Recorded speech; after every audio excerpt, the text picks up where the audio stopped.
সবাইকে আরও একবার স্বাগত জানাচ্ছি আমার আরও একটি নতুন ইউটিউব ভিডিওতে। আশা করি সবাই অনেক ভালো আছেন। তো আজকে আমি দ্য ডেইলি স্টারের একটি এডিটোরিয়ালের দ্বিতীয় অংশের অনুবাদ করতে চলেছি। ইতোমধ্যে আমি প্রথম অংশের অনুবাদ করেছি। এই ভিডিওর ডেসক্রিপশন বক্সে সেই ভিডিওটার লিঙ্ক দেওয়া থাকবে, আপনারা চাইলে দেখে নিতে পারেন। তাহলে চলুন আজকের ভিডিওটি শুরু করা যাক। তো শিরোনামে বলছে, political violence must be stopped immediately.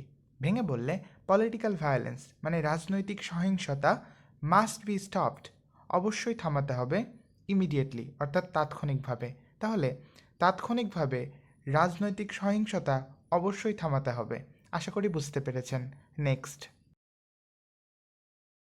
এখানে বলছে tension is naturally building as the international crimes tribunal prepares to announce the date of its verdict in a case against former Prime Minister Sheikh Hasina on November 13।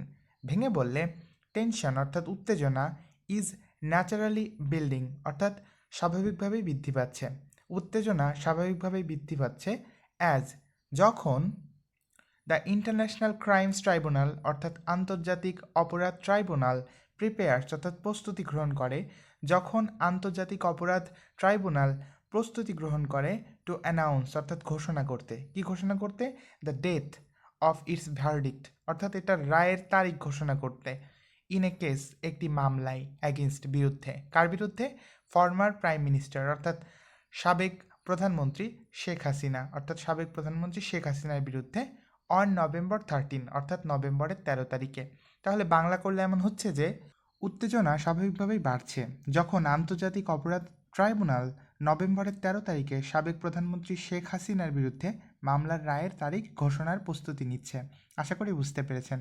Next, এখানে বলছে in anticipation authorities have ordered an immediate security ramp up. ভেঙে বললে in anticipation এটার অর্থ হলো আগাম প্রস্তুতি হিসাবে। অথরিটিস হ্যাভ অর্ডার্ড অর্থাৎ কর্তৃপক্ষ আদেশ দিয়েছেন। An immediate security ramp up অর্থাৎ তাৎক্ষণিক নিরাপত্তা বৃদ্ধির। র্যাম্প আপ মানে বৃদ্ধি, ইমিডিয়েট মানে তাৎক্ষণিক, আর সিকিউরিটি মানে নিরাপত্তা। তাহলে বাংলা করলে এমন হচ্ছে যে আগাম প্রস্তুতি হিসাবে কর্তৃপক্ষ তাৎক্ষণিক নিরাপত্তা বৃদ্ধির আদেশ দিয়েছেন বা নির্দেশ দিয়েছেন। আশা করি বুঝতে পেরেছেন। নেক্সট, এখানে বলছে police headquarters have directed all stations in Dhaka to increase patrols and surveillance, while key infrastructure and religious establishments across the country are under heightened protection। ভেঙে বললে পুলিশ হেডকোয়ার্টার্স অর্থাৎ পুলিশের সদর দপ্তরগুলো হ্যাভ ডাইরেক্টেড অর্থাৎ নির্দেশ দিয়েছে।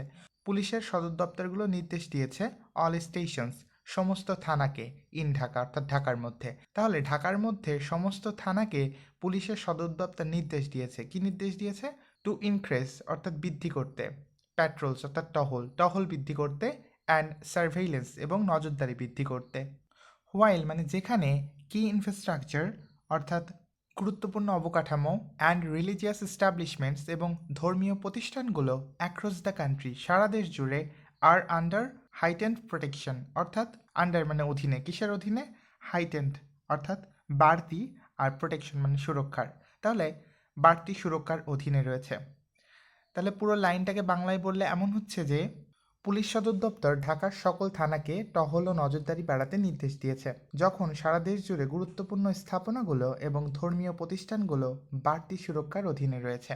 আশা করি বুঝতে পেরেছেন।